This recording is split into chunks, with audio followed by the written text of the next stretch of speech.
नमस्कार। ज्ञान web channel में आपका हार्दिक स्वागत अभिनंदन।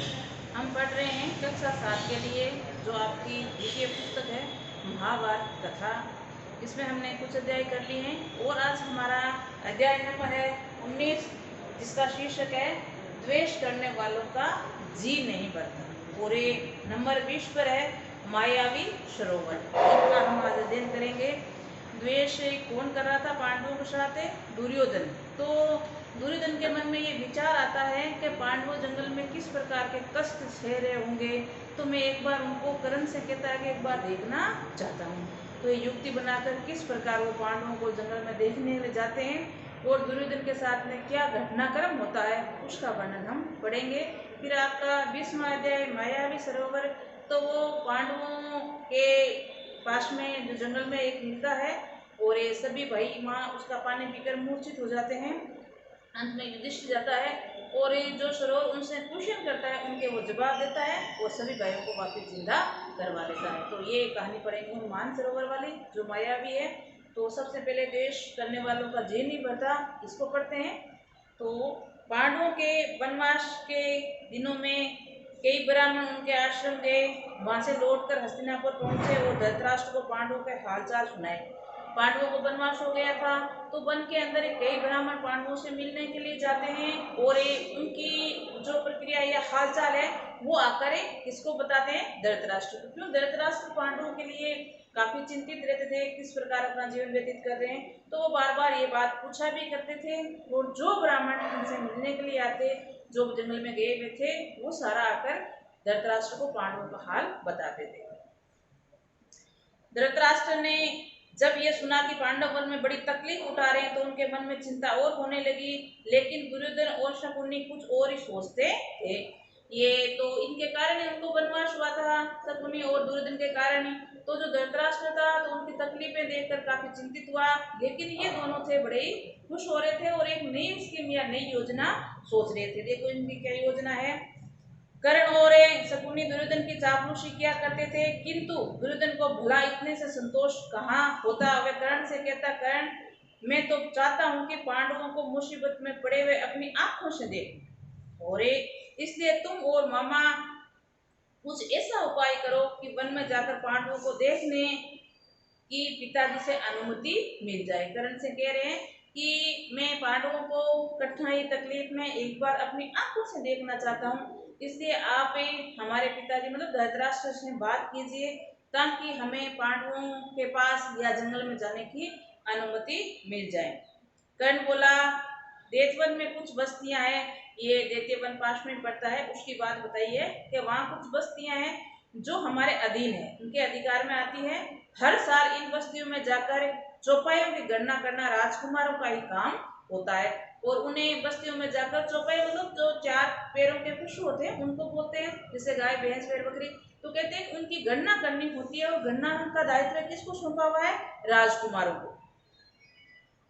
और ये समय काफी पुरानी ये प्रथा चली आ रही, इसलिए उस बहाने हम पिताजी की अनुमति आसानी से प्राप्त कर सकते हैं। तो कर्ण उनको एक उपाय बताया है कि ऐसा करें कि हम जो पास में देते जंगल या वन की जो बस्तियां हैं वहां पर जाएं और चौपाई पशु की गणना राजकुमारों के द्वारा ही की जाती है। तो इस बहाने से हम वहां जा सकते हैं और आगे वन में जाकर उनको आप देख सकते हैं। कर्ण अपनी बात पूरी तरह से कह नहीं पाया था कि दुर्योधन और शकुनी मारे खुशी से उछल पड़े। तो राजकुमारों ने भी धृतराष्ट्र के आग्रहपूर्ण प्रार्थना की कि उसकी अनुमति दे दें, किंतु धृतराष्ट्र ने नहीं माना। अब कर्ण ने ये बात धृतराष्ट्र को समझा ही रहे थे कि खुशी के मारे दोनों से रहा ना गया, दुर्योधन और उनके मामा से, तो बीच में उछल पड़े। और ये हो सकता है धृतराष्ट्र को ये शंका होगी कि वहां जाना चाहते हैं, इसलिए धृतराष्ट्र ने उनको एक बार अनुमति नहीं दी। दुर्योधन के विश्वास दिलाया कि पांडव जहां होंगे वहां हम सब नहीं जाएंगे और बड़ी सावधानी से काम करेंगे। विवश होकर धृतराष्ट्र ने अनुमति दे दी और एक बड़ी सेना को साथ लेकर कौरव दैत्यवन के लिए रवाना हो गए। और एक दुर्योधन और कर्ण फूले नहीं समाते थे। उन्होंने पहुंचकर अपने डेरे के ऐसा स्थान लगाया जहां से पांडवों का आश्रम 4 कोस की दूरी पर ही था। अब उनको तो पांडवों को देखने के लिए जाना था, तो अपने पिता धृतराष्ट्र से ये वादा कर दिया, क्या कर लिया कि हम पांडवों से नहीं मिलेंगे, सावधानी पूर्वक हम बस्ती के चौपाया पशु की गणना करके आ जाएंगे, इसलिए आप हमें अनुमति दे दीजिए। और आपको पता ही है धृतराष्ट्र अपने पुत्र के प्रेम में अंधे थे और पुत्र प्रेम के कारण उनको ये अनुमति देनी पड़ी और वो जाते हैं काफी बड़ी विशाल सेना लेकर, और साथ में कर्ण और दुर्योधन ये बातें जानकर या कि ये देख हम देखेंगे तो खुले नहीं, मतलब बहुत ही ज्यादा खुश हो रहे हैं। गंधर्वराज चित्रसेन भी अपने परिवार के साथ उसी जलाशय के तट पर डेरा डाला हुआ था।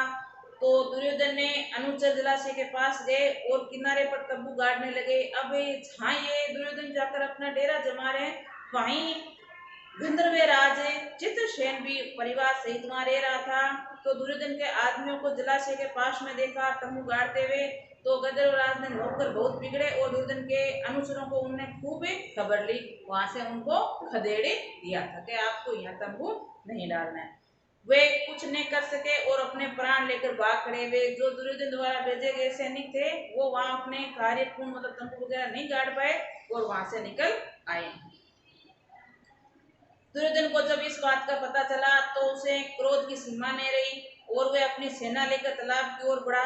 वहां पहुंचा ताकि गंधर्व और कौरवों के बीच में सेना में आपस में भीड़ पड़ी और घोर संग्राम छिड़ गया। तो दोनों के बीच में सेना में लड़ाई शुरू हो गई और दोनों ने काफी समय तक वहां युद्ध किया है। यहाँ तक कि कर्ण जैसे महारथी ने भी रथ और अस्त्र चूर चूर हो गए और वे उल्टे पांव भाग खड़े हुए। मतलब कर्ण भी साथ में युद्ध में था, फिर भी कर्ण ने उनको हरा नहीं पाया था और वहां से वो भाग खड़े होते हैं। अकेला दुर्योधन लड़ाई के मैदान में अंतर घटा रहा और दुर्योधन लगातार उनसे संघर्ष कर रहा है। तो गंधर्वराज चित्रसेन ने इसे पकड़ लिया, फिर रस्सी से बांधकर उसको अपने रथ पर बिठा लिया। किसको? दुर्योधन को। और एक शंख बजाकर विजय घोष किया। तो ये सूचना जब युधिष्ठिर को पता चलती है, मतलब वो सुनता है, तो दुर्योधन और उनके साथी अपमानित हुए हैं। तो वे गंभीर स्वर में कहा, भाई भीमसेन, ये हमारे कुटुंबी है, मतलब हमारे परिवार से हैं, तुम अभी जाओ और किसी तरह अपने बंधुओं को गदरों से छुड़ा कर लाओ। ये बात जब युधिष्ठिर को पता चलती है कि हमारे परिवार के हैं, कौरव दुर्योधन उनको पकड़ कर अपमान कर रहे हैं, तो अपने भाई भीम को भेजता है कि आप उनको छुड़ा कर लाओ। तो युधिष्ठिर के आग्रह पर भीम और अर्जुन ने कौरवों की बिखरी हुई सेना को इकट्ठा किया और गंधर्व में टूटे पड़े। तो भीम अपनी सेना लेकर जाता है और कौरवों की सेना जो आसपास थी उनको साथ में लेकर और उन पर आक्रमण करते हैं। अतः गंधर्वराज ने कौरवों को बंधन मुक्त कर दिया। इस प्रकार अपमानित कौरव हस्तिनापुर लौट आए और इस प्रकार कौरवों की जान बची और काफी अपमान भी हुआ। तो अपमान होने के बाद वापिस वो हस्तिनापुर आ जाते हैं। पांडवों के वनवास के समय दुर्योधन की तो इच्छा राष्ट्र में यज्ञ करने की थी, किंतु पंडितों ने कहा कि धृतराष्ट्र और युधिष्ठिर के रहते उसे राष्ट्र यज्ञ करने का अधिकार नहीं है। अतः ब्राह्मणों की सलाह मानकर दुर्योधन ने वैष्णव नामक यज्ञ करके ही संतोष लिया। अब जो दुर्योधन था राष्ट्र यज्ञ करना चाहता था, पहले भी आया था। जो सम्राट सभी से महान बना हो या पूज्य हो वही कर सकता है, तो सबने उनको मना कर दिया कि धृतराष्ट्र और युधिष्ठिर हैं तब तक आप इस युद्ध ये यज्ञ नहीं कर सकते। इसीलिए दुर्योधन ने एक छोटा सा वैष्णव नामक यज्ञ करके अपने आप को संतुष्ट किया।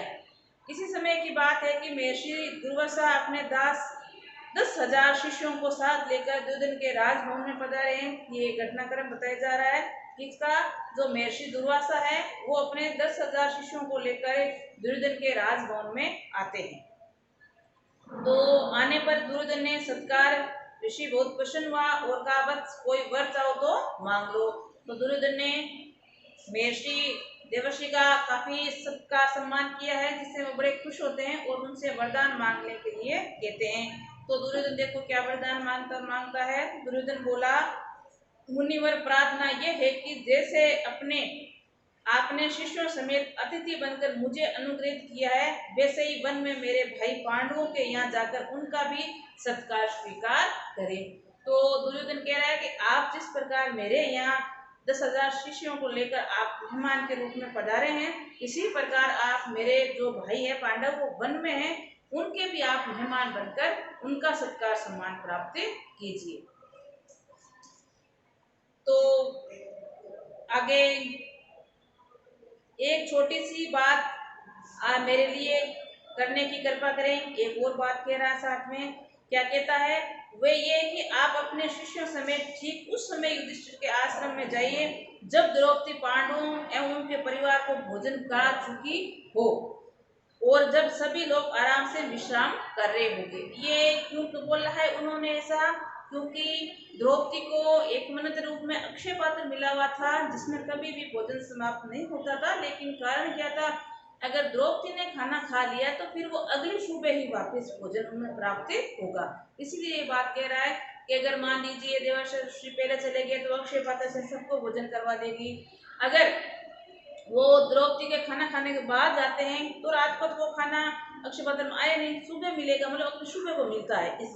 इसीलिए इनसे ये विनती करता है कि आप वहाँ जाइए। और कब जाना है, जब संपूर्ण परिवार मतलब युधिष्ठिर वगैरह सब खाना खाकर विश्राम कर रहे हो तब आपको वहाँ पहुँचना है। ये उसकी एक प्रकार से चाल थी ताकि पांडवों को अपमानित होना पड़े। तो उन्होंने दुर्योधन की प्रार्थना तुरंत मान ली, क्योंकि ये तो वरदान के रूप में कह रहे थे, उन्हें ये वरदान मांगा तो वो तो मानना ही था। तो देवर्षि ऋषि क्या करते हैं, उनकी बात मानकर अपने शिष्यों के साथ युधिष्ठिर के आश्रम में जा पहुंचते हैं और अपने सभी शिष्यों को लेकर वो युधिष्ठिर जहाँ वन में रहता था, छोटा सा आश्रम बना हुआ था, वहां पहुंचे जाते हैं। युधिष्ठिर ने भाइयों समेत ऋषि की बड़ी आवभगत की और उसका सत्कार भी किया। जैसे ही ऋषि पहुंचे तो महर्षि का युधिष्ठिर और सभी भाइयों ने बड़ा ही आदर सत्कार किया है। कुछ देर बाद मुनि ने कहा, अच्छा हम सब अभी स्नान करके आते हैं। अब ऋषि मुनि कह रहे हैं कि हम स्नान करके आ रहे हैं, तब तक भोजन तैयार करके रखना। कहकर दुर्वासा शिष्यों समेत नदी पर स्नान करने के लिए चले जाते हैं। तो अभी वनवास के प्रारंभ में युधिष्ठिर ने प्रसन्न होकर सूर्य ने उन्हें एक अक्षय पात्र प्रदान किया था और कहा था कि 12 वर्ष तक इसके द्वारा तुम भोजन दिया करूंगा। उसकी विशेषता यह थी कि द्रौपदी हर रोज चाहे कितने लोगों को इस पात्र से भोजन खिला सकेगी, परंतु सबके भोजन कर लेने पर द्रौपदी स्वयं भोजन कर चुकी होगी, तब इस बर्तन की यह शक्ति अगले दिन तक लिए लुप्त हो जाएगी। ये इसको अक्षय पात्र मिला हुआ था, तो इसकी विशेषता थी। तो जब ये दुर्वासा ऋषि इनके आश्रम में पहुंचते तब तक सब भोजन करके समाप्त, द्रौपदी ने भी खाना खा चुका था। इसलिए जो ये अक्षय पात्र था उसमें कई शक्ति लुप्त हो गई थी, अगली सुबह ही वापस ही ये हो गई। तो जिस समय दुर्वासा ऋषि आए थे उस समय ये खिला पिला कर द्रौपदी भी भोजन कर चुकी थी, तो सूर्य अक्षय पात्र अगले दिन ही खाली होगा, ये पूरा खाली हो चुका था, अगले दिन उनको भोजन प्राप्त होगा। द्रौपदी बड़ी चिंतित हो उठी और कोई सहारा नहीं पाकर उसने परमात्मा की शरण ली। इतने में श्री कृष्ण कहीं से आए और सीधे आश्रम के रसोई घर में जाकर द्रौपदी के सामने खड़े हो गए। बोले, बहन कृष्णा, बड़ी भूख लगी है, कुछ खाने को दो। अभी उसने प्रार्थना की तो श्री कृष्ण भगवान उनकी सहायता करने के लिए आए हैं। देखो क्या कहते हैं कि मुझे भी काफी भूख लगी है, तो कुछ खाने के लिए दीजिए। तो द्रौपदी वैसे ही दुविधा में थी कि उसको पता था खाना है नहीं, तो वो क्या कहती है, कृष्ण से बोलती है, जरा लाओ तो अपना अक्षय पात्र। वो दुविधा में देख कर कृष्ण भगवान कहते हैं कि वो तेरा अक्षय पात्र है, वो मेरे पास लाओ। देखो मैं उसमें कुछ भी या नहीं, कि कुछ है या नहीं देखता हूँ उसके अंदर। द्रौपदी हड़बड़ाकर बर्तन ले आई। उसने एक छोर पर अन्न का एक कण और शाक की पत्ती लगी हुई थी, मतलब एक अन्न का कण था, एक छोटी सी शाक की पत्ती भी थी। तो श्री कृष्ण ने उसे लेकर मुंह में डालते हुए मन में कहा, ये भोजन हो, उससे इसकी भूख मिट जाएगी। मतलब वो उनकी जो ऋषि थे उनकी भूख मिटाना चाह रहे हैं। तो देखो, तो द्रौपदी ये देखकर सोचने लगी, कैसी हूँ मैंने ठीक से बर्तन ही नहीं धोया, इसलिए उसे लगा हुआ अन्न कण और शाक वासुदेव को खाना पड़ा। अपना आपको दिखाते हुए द्रौपदी कहती है कि मैंने ठीक से बर्तन साफ नहीं किया, इसीलिए झूठा कण आज मेरे वासुदेव को खाना पड़ा है, मतलब अपने भाई को खाना पड़ा है। और इतने में श्री कृष्ण ने बाहर आकर भीमसेन को कहा, भीम जल्दी जाकर ऋषि दुर्वासी को शिष्य समेत भोजन के लिए बुला लाओ। तो नहाने के लिए गए थे नदी किनारे, उनको बुलाने के लिए श्री कृष्ण भगवान युधिष्ठिर भीम को कहते हैं, भीम जाओ और उनको जल्दी बुलाकर लाओ। भीम उस स्थान पर गया जहाँ दुर्वासा ऋषि शिष्यों समेत स्नान कर रहे थे। नजदीक जाकर भीमसेन देखता क्या है, दुर्वासा ऋषि का सारा शिष्य समुदाय स्नान करके भोजन भी कर चुका है। मतलब श्री कृष्ण भगवान की कृपा से वहां स्नान करके वहीं उनका तृप्त मन हो जाता है। तो अब ये जैसे ही भीमसेन दुर्वासा ऋषि से कहते हैं कि आइए चले मुनिवर, भोजन करना है। तो हम सब ने तो भोजन कर चुके हैं। तो दुर्वासा ऋषि कहते हैं हम सब ने तो भोजन कर लिया है। युधिष्ठिर जाकर कहना ही कि दुविधा के लिए हमें क्षमा चाहिए। तो आप जो मुनि है वो कहते हैं कि युधिष्ठिर से मैं माफी चाहता हूँ कि आपको ये सुविधा हुई। ये कहकर ऋषि अपने शिष्यों समेत वहां से रवाना हो जाते हैं। तो इस प्रकार श्री कृष्ण भगवान ने उनका अपमान होने से बचाया और उनके शिष्य वगैरह पर इस प्रकार उनको तृप्त कर दिया कि उनको भोजन की भूख बिल्कुल भी नहीं थी। आगे आता है आपका 20वां अध्याय, मायावी सरोवर। तो पांडवों के वनवास की अवधि पूरी होने को ही थी कि 12 वर्ष समाप्त होने कुछ ही दिन रह गए थे। इन्हीं दिनों पर निर्धन ब्राह्मण की सहायता करते हुए पांचों भाई जंगल में काफी दूर गए थे। ये घटनाक्रम कब का बताया जा रहा है? जब पांडवों के लगभग 12 वर्ष पूर्ण होने वाले थे, उसी समय उनको एक गरीब ब्राह्मण की सहायता करने का मौका मिलता है और सहायता करते करते वो जंगल में काफी दूर निकल जाते हैं। वह थके हुए थे, जो सो जरा सुस्ताने लगे, मतलब उनका ब्राह्मण का सहायता करते पीछे करते जंगल में चले गए थे और ये काफी थक गए थे। वो थके हुए थे होने के कारण वो वहां कुछ समय के लिए आराम करने बैठे जाते हैं। युधिष्ठिर नकुल से बोला, भैया जरा उस पेड़ पर चढ़कर देखो तो सही कि कहीं कोई जलाशय या नदी दिखाई दे रही है क्या। तो जो यहाँ बैठे थे सभी भाई पांचों, तो युधिष्ठिर कहता है कि थोड़ी प्यास लगी है, इसलिए अपने छोटे भाई नकुल से बोलता है कि जरा पेड़ पर चढ़कर देखो कहीं पास में कोई तालाब या नदी नजर आ रही है क्या।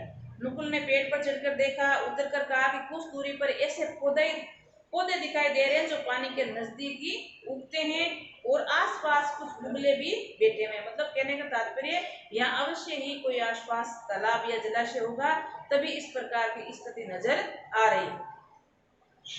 तो युधिष्ठिर ने कहा कि जाकर देखो और पानी मिले तो ले आओ। यह सुनकर नकुल तुरंत पानी लेने चला गया और एक दूर चलने के अनुमान के अनुसार नकुल को जलाशय मिला। उसने सोचा पहले तो मैं अपनी प्यास बुझा लूं, फिर तरस कर पानी भरकर भाइयों के लिए ले जाऊंगा। वो भी प्यासा था, इसलिए उन्होंने सोचा पहले मैं पानी या जलाशय के अंदर पी लेता हूँ और पानी पीने के बाद उनके लिए, मेरे भाइयों के लिए यहाँ से पानी लेकर जाऊंगा। तो वो क्या करता है, ये सोचकर उसने दोनों हाथों की अंजुली में पानी, मतलब अंजुली मतलब हाथ का जो कवर बना उसको बोलते हैं, तो उसमें पानी लिया था और लेते ही क्या होता है, इतने में आवाज आई। देखो कैसी आवाज आती है, माद्री के पुत्र, ये माद्री के पुत्र थे, तो आवाज आती है कि माद्री के पुत्र दुस्साहस ना करो, ये जलाशय मेरे अधीन है, पहले मेरे प्रश्नों का उत्तर दो और फिर पानी पियो। तो ये सोचता है ऐसे ही आवाज आ रही होगी, तो इस आवाज की वो परवाह नहीं करता है क्योंकि बहुत तेज प्यास भी लगी हुई थी, इसी कारण वो पानी पी लेता है। जैसे ही वो पानी पीकर तालाब के किनारे पर चढ़ने की कोशिश करता है तो चक्कर खाकर वहीं गिर जाता है। बड़ी देर तक नकुल ने लौटने पर युधिष्ठिर ने को चिंतित हुआ कि क्या हुआ, ऐसा क्यों नहीं। तो फिर वो अगले अपने भाई को भेजता है सहदेव को। सहदेव के साथ भी यही घटनाक्रम होता है, उसी प्रकार की आवाज होना और मूर्छित होना। फिर इनको आते न देख, दोनों भाइयों को आते न देखकर वापिस वो युधिष्ठिर घबराता है और अर्जुन को भेजता है। अर्जुन के साथ भी यही घटनाक्रम होता है और फिर वो भीम को भेजता है, तो भीम के साथ भी यही घटनाक्रम घटित होता है।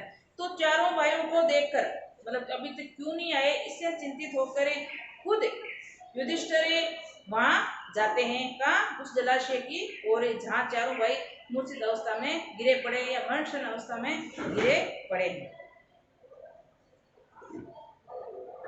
युधिष्ठिर की क्या मानकर भीमसेन भी तेजी से उधर की ओर जाता है और भीमसेन वैसे ही भारी भरकम शरीर था, तो जैसे आवाज है उसने कहा मैं किसी की नहीं सुनने वाला, मुझे पहले पानी पीना है और फिर मैं जलाशय से पानी लेकर अपने भाई के लिए लेकर जाऊंगा।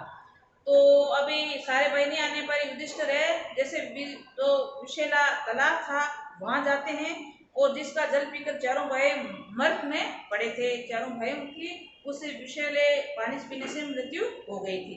ये देखकर युधिष्ठिर चौंक उठा और ऐसे शोक के कारण उसकी आंखों में आंसू बह निकले। मतलब अचानक इस प्रकार का दृश्य देखकर उनकी आंखों से आंसू निकल पड़ते।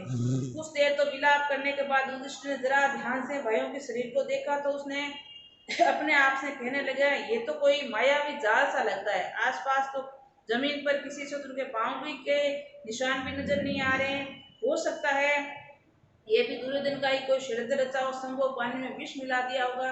मतलब ये युधिष्ठिर सारी बातें उनको सामने बैठा बैठा सोच रहा है। तभी सोचते सोचते युधिष्ठिर को प्यास से परिचित होकर तालाब में उतरने लगे। उतने में वहां वाणी सुनाई दी। अब युधिष्ठिर को काफी प्यास लगी हुई थी, तो विलाप करते करते वे जलाशय में पानी पीने के लिए नीचे उतरते हैं। जैसे ही वो पानी में नीचे की ओर जाते हैं तो उनको भी वही आवाज सुनाई देती है। तो युधिष्ठिर ने ताड़ लिया, कुछ देर सोच लिया कि ये क्या है। तो वो क्या कहता है कि आपके जो प्रश्न है, मैं आप उन प्रश्नों के जरूर आपको मैं जवाब दूंगा, आप हमें प्रश्न कीजिए। तो अब यज्ञ ने कई प्रश्न किए। वहां कौन है? यज्ञ। और सामने युधिष्ठिर उनके उत्तर दे रहा है। देखो क्या प्रश्न है। पहला क्वेश्चन है जैसे मनुष्य का साथ कौन देता है? तो जवाब क्या देते हैं? धैर्य मनुष्य का साथ देता है। अगला क्वेश्चन है कौन सा शास्त्र है जिनका अध्ययन करके मनुष्य बुद्धिमान बनता है? मतलब ऐसी कौन सी विद्या है जिसका अध्ययन करके मनुष्य सबसे ज्यादा बुद्धिमान बनता है? तो वापस जवाब क्या मिलता है? ऐसा कोई भी विद्या है ही नहीं, महान आदमी की संगति से ही मनुष्य बुद्धिमान बनता है। अगला क्वेश्चन है भूमि पर भारी चीज क्या है? तो उत्तर मिलता है संतान को कोख में धारण करने वाली माता भूमि से भी भारी होती है। अगला क्वेश्चन है आकाश से भी ऊंचा कौन है? उत्तर मिला है पिता। अगला है हवा से भी तेज चलने वाला कौन है? तो उत्तर है मन। अगला क्वेश्चन है घास से भी तुच्छ कौन सी चीज होती है? तो उत्तर मिला है चिंता। अगला क्वेश्चन पूछा गया है विदेश जाने वाला कौन साथी होता है? तो उसका साथी बताया गया है विद्या।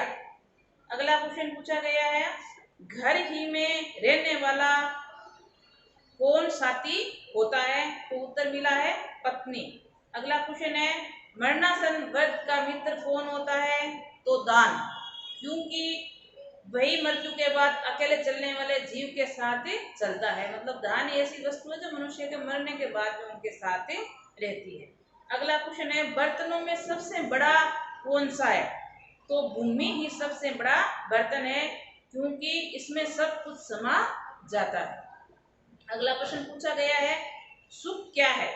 सुख वह चीज है जो शील और सच चरित्र की स्थिति हो। अगला क्वेश्चन पूछा है किसके छूट जाने पर मनुष्य सर्वप्रिय बनता है? तो अहंकार के छूट जाने पर मनुष्य सबसे या सबका प्रिय बनता है। अगला क्वेश्चन पूछा गया है किस चीज के खो जाने पर दुख नहीं होता? तो क्रोध के खो जाने पर दुख नहीं होता। अगला क्वेश्चन पूछा है किस चीज को गवाकर मनुष्य धनी बनता है? तो उत्तर दिया गया है लालच को। अगला क्वेश्चन पूछा गया है संसार में सबसे बड़े आश्चर्य की बात क्या है? तो उत्तर क्या मिला है हर रोज आंखों के सामने कितने ही प्राणियों जो मृत्यु के मुंह में जाते देखकर भी बचे हुए प्राणी जो ये चाहते हैं कि हम अमर रहेंगे, यही मान आश्चर्य की बात है। तो इस प्रकार काफी प्रश्न पूछे गए हैं और जो युधिष्ठिर था उन्होंने सभी प्रश्नों का सही सही उत्तर भी दिया था। और वो अंत में जो तालाब में रहते थे यक्ष, उन्होंने कहा कि राजन आपने प्रत्येक प्रश्न का उत्तर सही दिया है, तो आप में से आप कौन से एक भाई को जीवित करना चाहेंगे? क्योंकि मैं सभी को तो नहीं कर सकता, केवल आपके एक भाई को मैं जीवित करना चाहता हूँ। तो आप बताइए इन चारों भाइयों में से आप किसको जीवित करवाना चाहोगे? युधिष्ठिर ने पल भर सोचा किसे जीवित करवाऊं, थोड़ी देर रुककर मेरा छोटा भाई नकुल को आप जीव उठाइए। तो किसकी की है कि मेरे सबसे जो छोटा भाई है नकुल, आप उसको जीवित कर दीजिए। युधिष्ठिर के इस प्रकार बोलते ही यक्ष ने सामने प्रकट होकर पूछा युधिष्ठिर 10,000 हाथियों के समान बल वाले भीम को छोड़कर तुमने नकुल को जीवित क्यों करवाने का सोचा? ऐसा क्या मन में आपके विचार आया है? तो युधिष्ठिर क्या कहता है कि यक्षराज मैंने जो नकुल को जीवित करवाना चाहा वह सिर्फ इसी कारण है कि मेरे पिता की 2 पत्नियां थी। एक माता कुंती जिसका तो मैं पुत्र बच गया हूँ, और दूसरी थी माता माद्री जिसका भी एक पुत्र जीवित हो उठे, इसके हिसाब को बराबर हो जाए, अतः आप कृपा करके मुकुल को ही जीवित कर दीजिए। तो ये कह रहा है कि मेरे पिता के दो पत्नियां थी, एक कुंती और एक माद्री। कुंती का तो मैं बचा हुआ हूँ, लेकिन माद्री का कोई पुत्र बचा नहीं है, इसलिए आप ऐसा कीजिए, मेरे सबसे छोटे भाई नुकुल को जिंदा कर दीजिए, जिससे हम दोनों को बराबर आ जाए। मतलब एक इसका पुत्र जिंदा और एक दूसरी माता का पुत्र जिंदा।